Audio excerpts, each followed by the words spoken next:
tellement bien dit que tu dois répéter. Trop de femmes perdent leur féminité à vouloir prouver à leur homme, à vouloir tenir tête à leur homme. Il n'y a pas une femme plus belle qu'une femme qui est douce dans sa façon de parler. Je peux dire, sans risque de me tromper, que si une femme sait utiliser la douceur appropriée, n'importe quel homme va lui manger dans la paume de la main. N'importe lequel. Donc tu parlais de comment faire tomber un homme, mais il faut savoir lui parler.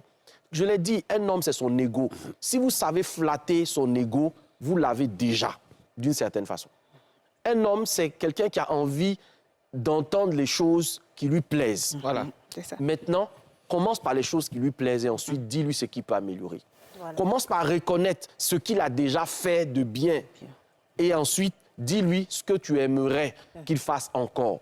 Mais tu ne peux pas venir t'arrêter de manière péremptoire devant le père de tes enfants, devant celui pour qui tu as jeûné et prié pendant des années, devant celui qui t'a sorti du célibat pour faire de toi une femme mariée, le regarder droit dans les yeux et lui dire je ne sais même pas dans quoi je suis avec toi. Il y a des paroles qui, peut-être sous l'effet de la colère ou parce que, bon, on a envie de se le faire, machin, mais qui sont destructrices pour un homme. Et ça, les femmes devraient pouvoir le savoir. Il y a des choses que vous avez dites. Le temps est passé, mais l'effet de ce que vous avez dit n'est pas passé. On n'a pas oublié, hein.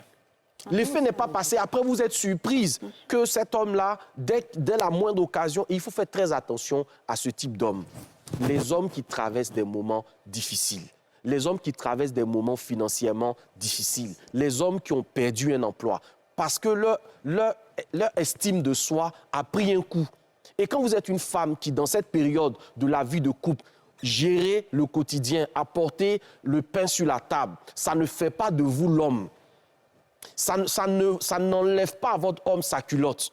Ça ne fait pas de vous le nouvel homme de la maison. Ce n'est qu'une étape transitoire. Dans ces périodes-là, il faut avoir une femme, grand F, pour être capable de donner de l'argent à son mari avec politesse, avec amour, avec respect, élégance. avec élégance. Il faut une femme, grand F, pour être capable de ne pas montrer à toute la maison que cet homme-là, il n'en vaut pas la peine.